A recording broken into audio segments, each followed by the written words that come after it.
Thanks for tuning to the ReShard show today. Our guest uh, is a gospel artist from the Bahamas whose music blends heartfelt storytelling with contemporary sounds, creating a soundtrack for both worship and everyday life. He began his professional music journey in 2021 with his debut single, "Guide," step into a calling that has been both a dream and a divine assignment. We played his latest single, "I Made It." Joining us today, we have the one, the only, Stermon. How you doing, good brother? I am good. I'm good. I'm happy to be here. Yes, sir. It's an honor to have you. I could have been doing anything else, but you're here with us, so we definitely appreciate you for sharing your time. No problem. Yes, sir. Just to break the ice, since this is our first interview together, Yeah. who is the man behind the music and the accolades? Wow. That's a good question. I think one thing I like to always tell people is Mhm, one that I'm a creative at heart and I love mhm, Jesus. yes, One of my old church that I went to, something that mhm, always stuck with me from one of my worship pastor was where she said, "We're worshipers and we get to love music, but then love Jesus at yes, the same time. We get to marry the two." So for me as an mhm, artist, I feel like that's just the reality of who I am as a person. I love music, a lover of music from I've been a child. It's like, mhm. that typical story of grew up in church, Yeah, singing, yeah. choirs, praise teams, that kind of like stereotypical church kid kind of story. Mhm, That was my life. mhm, But it wasn't, I still felt like the call toward actually creating music and like putting things out there, mhm. being led of the Lord with it. But I'm definitely a creative at heart, like everything creative, Mhm, creativity. I love music, writing. By mhm. profession, I work in marketing and I'm a graphic artist. And so, Nice. like, the entirety of what I do is just creating like 24/7. And so I Mhm. love it. Awesome, awesome. And of course, you're from the Bahamas. So how was like growing up in the beautiful Bahamas? It's hot. It's hot like all year round. I think the coolest it gets is Hmm. the Christmas time. Like we don't have essentially we have like two seasons. Summer, Hmm. and I mean it's not really winter, but it's just like I mean technically it's really one all year round, just summer. Yes, yes. It's just the temperature gets a little bit cooler in the winter time. But Hmm. growing up in Bahamas it's been pretty cool. Like a lot. I've been able to kind of get some of that, of course, Caribbean flavor from Hmm. my country itself, and then like Jamaica, and growing Hmm. up on like Caribbean gospel music.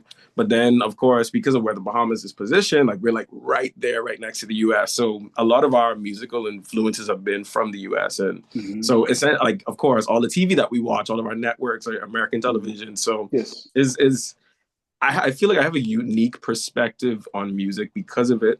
Hmm. That it just adds a little of that island flavor, so to speak.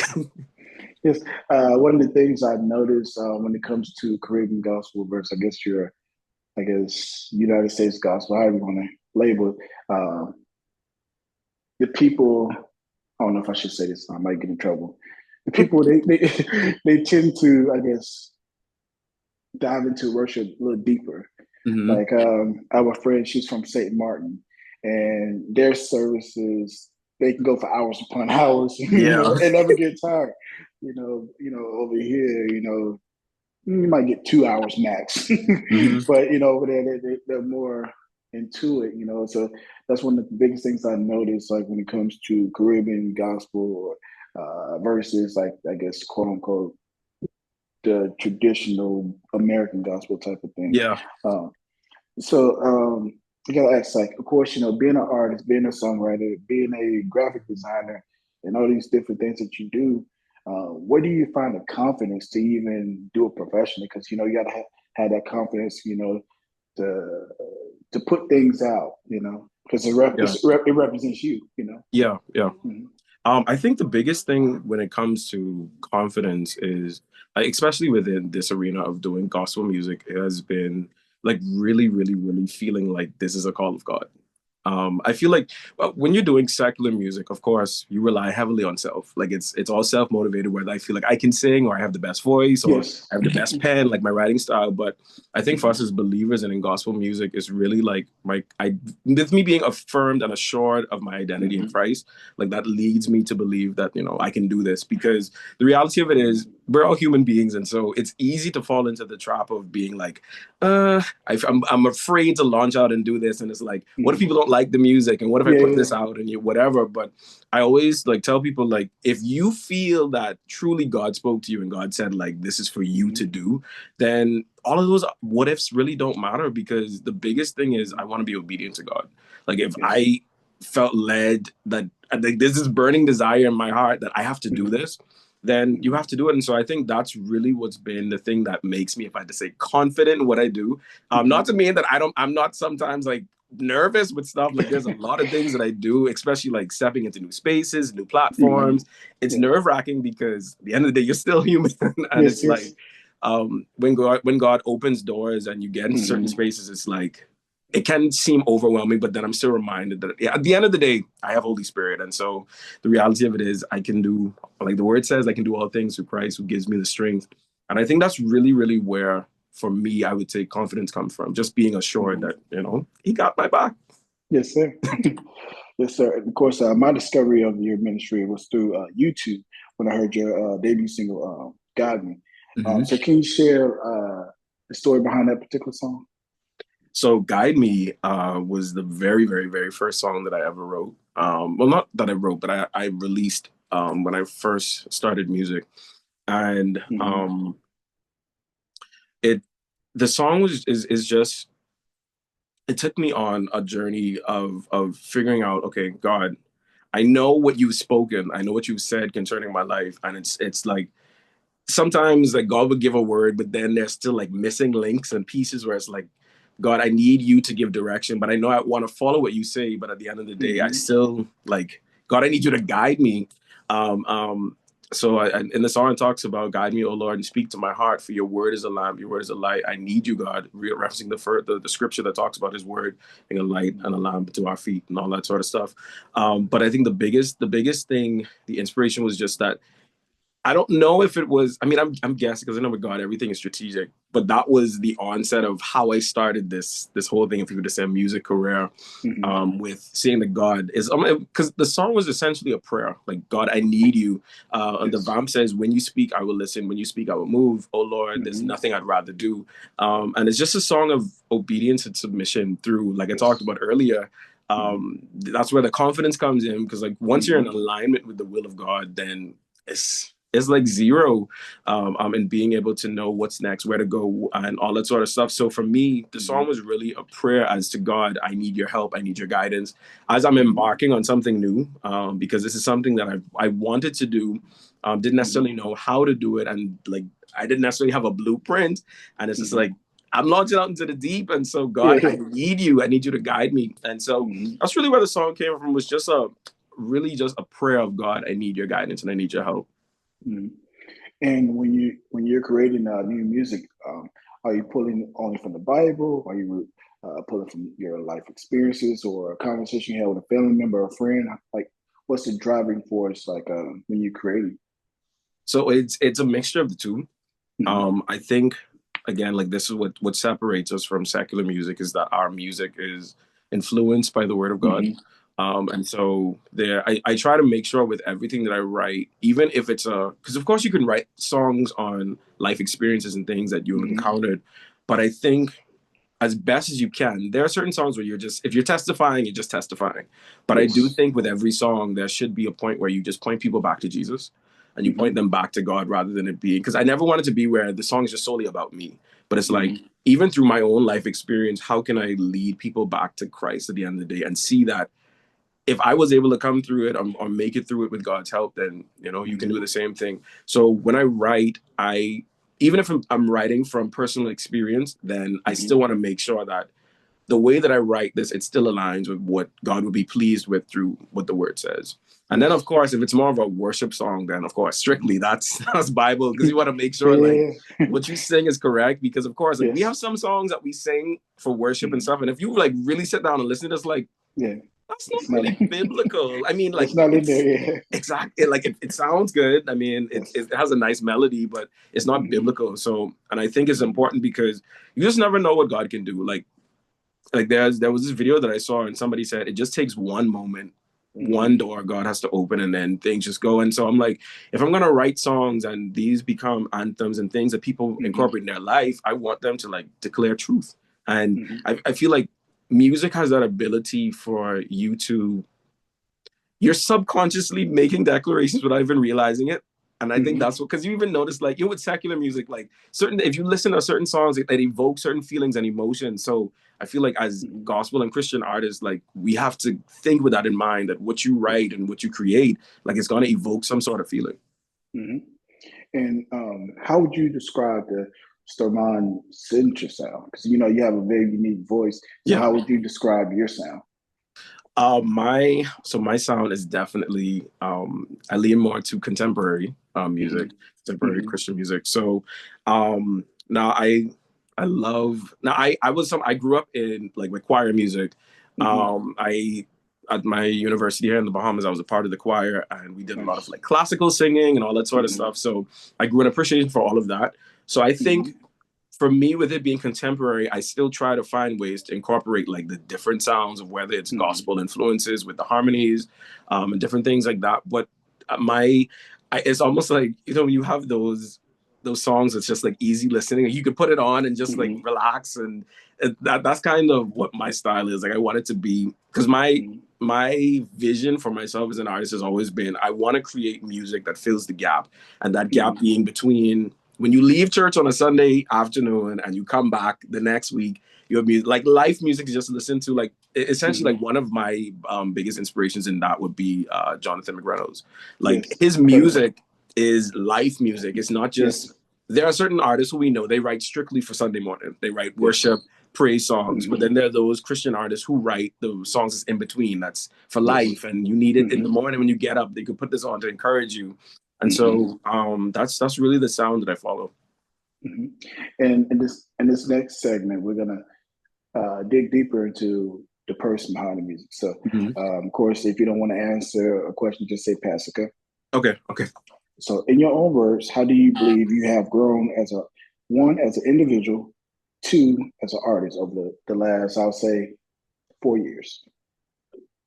So how have I grown as an artist? The biggest thing that I can say is I feel like I'm now at a place where I'm able to stand confidently in my sound. Okay. One thing that I'm sure you would have recognized with even my style is different from what's traditional in the Caribbean. Yes. So a lot of times it can be that fight between wanting to essentially be what the culture is looking for rather than Hmm. being unique or being Hmm. specific to yourself, because of course it's then in some instances it can be more like it's more harder for people to swallow because it's like, oh, that's different.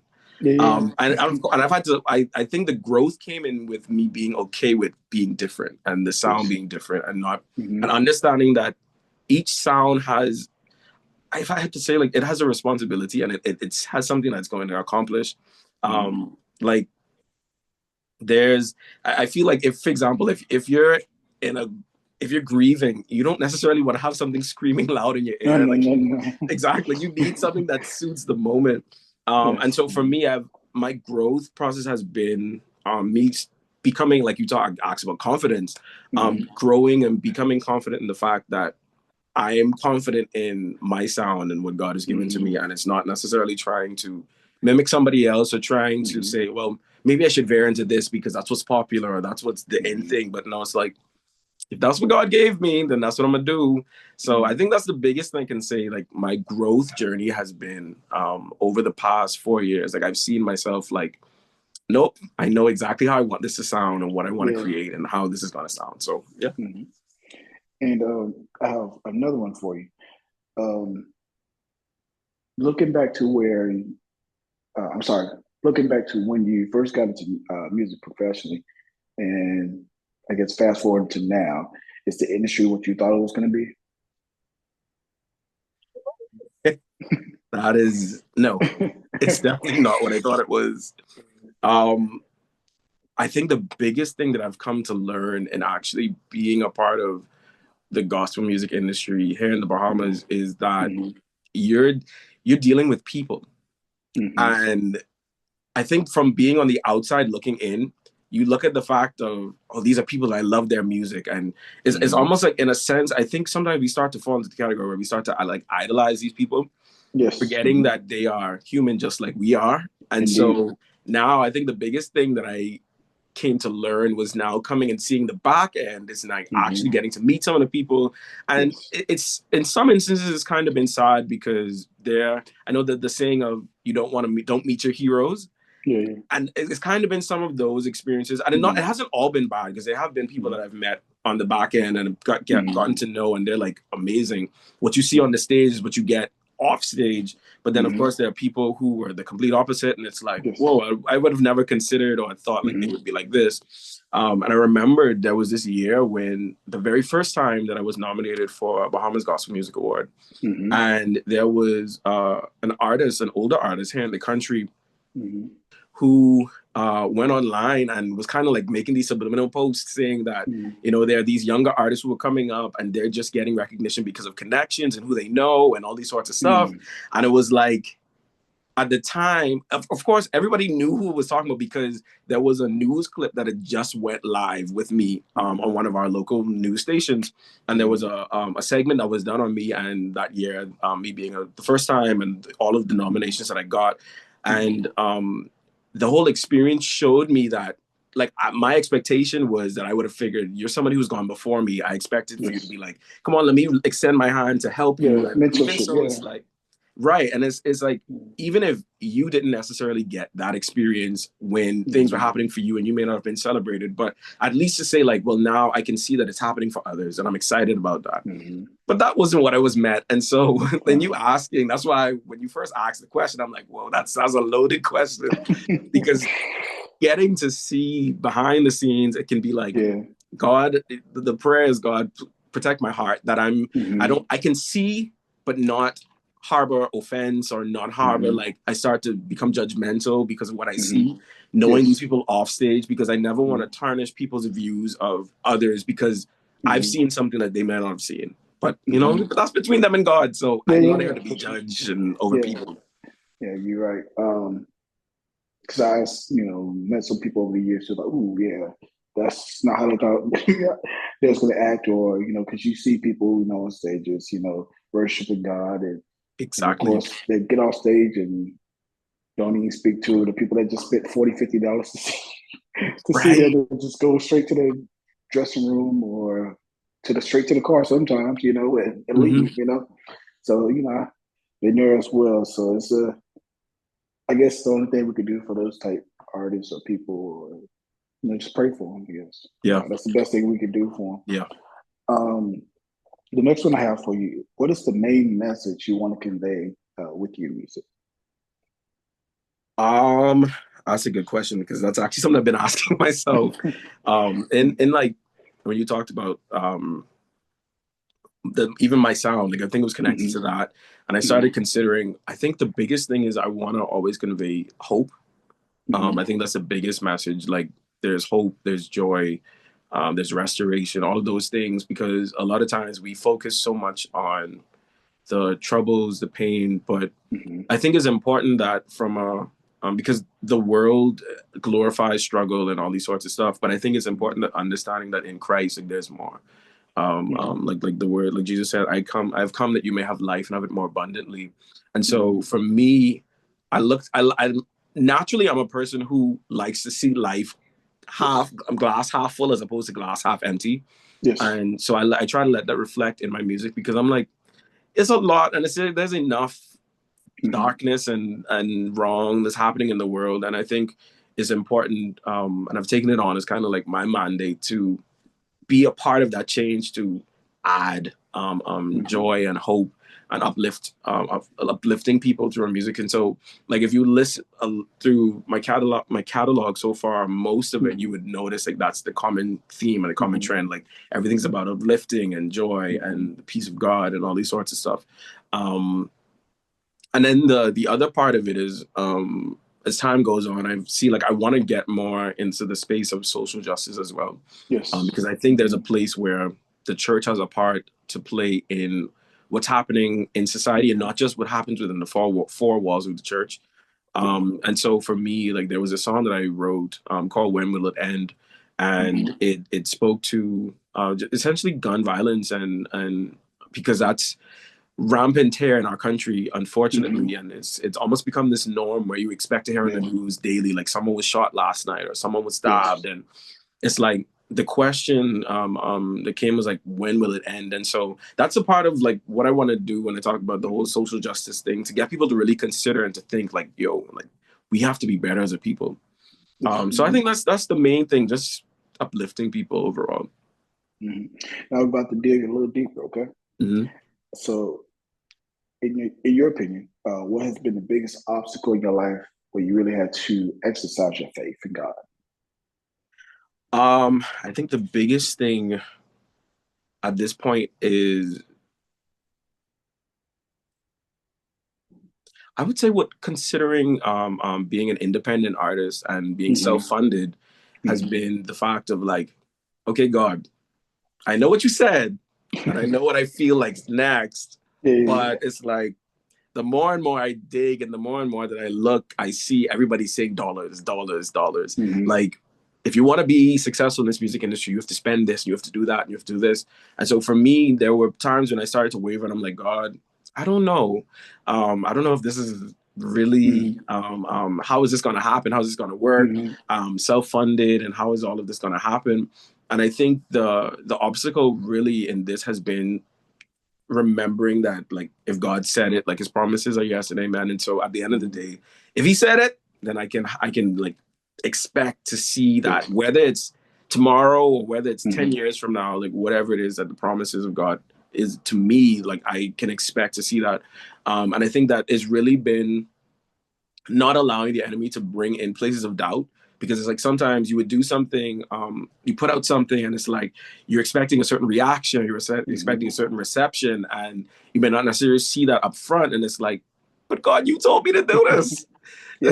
So I think the fight has been essentially to stay steadfast in the midst of what may seem like a waiting season, because like I'm a person where I like to know, like I want to, for if you say that we're going here, like, okay, so we're going here, how are we getting there, what car is coming for us, like I want to have everything planned out, but that's not always how it works with God. Like God will tell you go, but he wouldn't say anything, like and so he wouldn't give you all the details, but he would just give an instruction. And so I think that's been the biggest obstacle at this point, not allowing myself to fall into the space of worry and doubt and fear and being afraid of like, God, I don't know how I'm gonna make this happen. But Amen. And so I would say you definitely survived the get to know the artist segment. So congratulations. You didn't run from the question, so thank you no. for answering. So the transition into the new single, I Made It. What's the story behind that incredible song? So I Made It. I wanted it to be this anthem that we could all sing, like that whatever you've encountered, whatever you've experienced, like your resolve is like, I've made it. I think the very fact that like we're here, like we're breathing, like everything may not be what we want, like everything is not perfect. Yes, we have our faults. Yes, we have things that we may want, but God, I want this, I want that. But at the end of the day, we can say like, but I'm still here. So it's really just a declaration, like regardless of the spaces you found yourself in life, like my resolve is I've made it. Like God has kept me. And I think the biggest thing for me is it always shifts our perspective back to, at the end of the day, it's gratitude. Because we can find a lot to complain about in life, but when in talking about the whole song of the message behind I've Made It, it makes me realize that all of this happened up until this point, but I made it. So then it makes you realize like, who do I then attribute um the keeping power to, and who do I say like has been the one that helped me to get to this point and sustained me and all these sorts of stuff. And so I think that's really what the message behind the song is. Like, simply put, I made it. I made it this far. I made it by His grace. Mhm. And before we go, there were some fan questions that was sent in. Mhm. So it's only a couple, so it won't take long. Okay. One of your supporters want to know, what are some of your hobbies when you're not doing music? When I'm not doing music, I am a big TV watcher. So I Okay. love Netflix. I love to find something that I could binge watch. Yes. I think another hobby as of late now has been traveling. And Hmm. like to be able to travel, new experiences, new cities, new Hmm. countries. Yes. And so the main thing is, if it's not me traveling, definitely finding a new show to watch. Hmm. And then the next one that was sent in is there a dream collab or dream venue that you'd like to minister at? Um, if I had to say a dream collab, right now at this point, I think a dream collab would definitely be Jonathan McReynolds or Okay. Chandler Moore. Oh, that'd be dope too. Um, I think I definitely think one of them. I mean, of course there are other people, but I think like if I had to Hmm. pick somebody Hmm. who I'd say like right now, if I had to choose Yeah. somebody, that would probably be who it would be. Okay. Um, and then the last one that was sent in, what what was the most impactful moment of your career so far? I think the most impactful moment Hmm. was last year. Okay. I know at the end of each year, Apple Music and Spotify has this thing where they would post like your stats and the Yes. numbers and all that sort of stuff. Hmm. And there was somebody who had shared one of their personal listening stats, and it had my name on it with like these big names in gospel, like Kiera shared and all these other Hmm. persons, and I'm like, what? Like, I just started this. That's amazing. What do you mean I'm one of Hmm. your top artists Hmm. in your Apple Music list? And Hmm. so I responded to it, and she the young lady messaged me back, Hmm. and we were talking, and she was just like, your music has encouraged me, and it's like kept me, and she was Yes. like, whatever you do not stop creating music. And Hmm. I think that's really what's been the most impactful for me, because it's like we do this for the sake of impacting people. Hmm. It's not about money, it's not about fame, it's not about notoriety, but it's really that at the end of the day, like I said earlier, like you felt a call of God to do this particular Hmm. thing and you're following that. And so even for me, it's really, and there have been other people who have come and say, like when I see, sometimes I go online and see people that I know sharing the song, or they would like, if the Hmm. radio stations here are playing it, and I'd see Hmm. persons post videos and I'm listening to it, and I'm like, Hmm. it still kind of feels surreal, because it's like this doesn't feel real, but it's actually happening. But I think the biggest thing for me, above anything else, any award, any Hmm. recognition, is really the fact of somebody saying to me, like, your music encouraged me. Hmm. Like that, I think that is one of the main things that like keeps me going. To be able to have a song that somebody can say it encouraged me. Hmm. Do you remember the first time you actually heard one of your songs for the first time on the radio or YouTube? Somebody just shared it to you. Yes. Hmm. So Guide Me, of course, would have been the first song. Hmm. Yeah. Yeah. And I remember um, I knew one of the persons who worked at one of the biggest gospel stations in the country. And she Hmm. said, send the song over to our station, send it over to the person who does the Hmm. playlist thing and who puts it into the Yes. system. And so I Hmm. sent it. And of course, they gave me like they kind of preempted me and said, well, it's up to the station controller who has to Yes. decide whether it goes on the station or not. So they Hmm. were like, just in case it doesn't make it on radio, just to give you that heads up. Hmm. Yeah. And I remember I sent it in. Maybe a week or two had passed. I hadn't heard Hmm. anything yet, and then she sent me a message. She said, "Turn on the radio," and I turned on the radio. And I remember I called my mom and my brother, and I was like, "The song is on the radio. The song is on the radio." And we were just sitting there Hmm. at the radio, just smiling, and it's like, that's you. And of Yeah. course, Yeah. at this point, we all have heard the song already, because they Hmm. would have heard the song before it was sent out to the Yes. Yes. public or whatever. Hmm. But it was just like this different experience to hear like Hmm. somebody introducing it on the radio, and it's just Hmm. like, what? Yeah. So it was definitely a surreal moment, being able to be Hmm. like, wow, something that I created is now being played on the airways in my Yes. country for thousands of people to hear. And so, Mhm. yeah, that's definitely a moment I'll never forget. Was that like a moment of, I guess, relief because you created this thing, you took it from your mind and put it out, to the world, and did you feel like you arrived, I guess, in a sense, Hmm. Definitely, and all the work paid off, I guess. there have been a few moments like that Hmm. where um, I remembered I sang this event, and I remember when I was on the stage and I was singing, like there were persons in the audience who were like singing the Hmm. words, and I was Hmm. like, "What?" I'm like, "What do you mean you know the lyrics of the song?" Because Hmm. for me, I always thought that was one of the coolest things.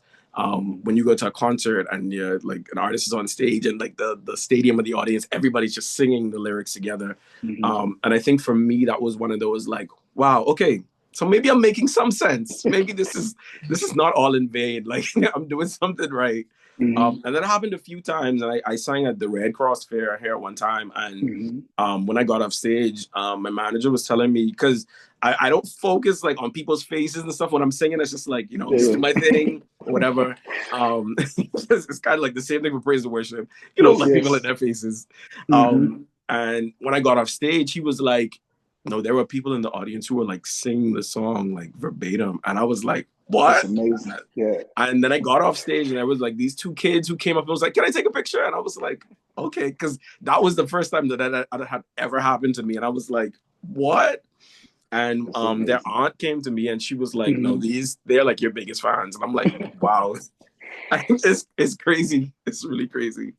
That's a beautiful experience when it happens, because you never know who this material is going to inspire, who it's Exactly. going to touch. So when I hear people share those stories, I was like, yeah, that's got to be a pretty cool feeling because Hmm.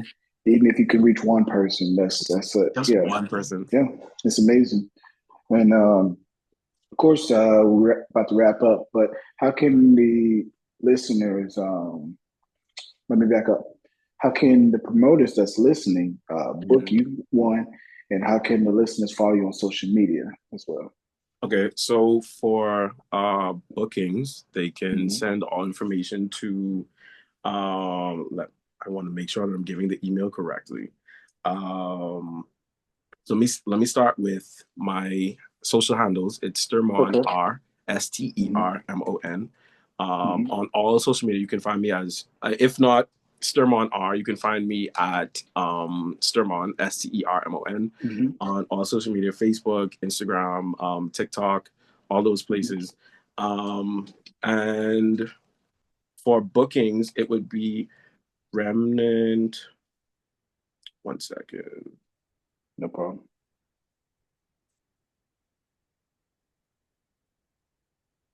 Okay, so the email address is remnantgroupbahamas at gmail.com. Hmm. So they could either send it to my page or they can just send it to the email address, which is Hmm. remnantgroupbahamas at gmail.com for any Okay. bookings or any information. But of course, if they ever needed to, they can always send me a message and I'll always Hmm. direct them where to go. Gotcha. And then, of course, for the people that want to sow a seed into your ministry, how can they do that as well? If they want to do that, I have a PayPal and my PayPal information, put it right here. I have to pull it up because we don't really It's use okay. PayPal as much here in the Bahamas. Yes, yes. We don't use it as much. So I'm off the top of my head, I'm like, I don't want to give you the wrong information. It's all good. All right. So my PayPal is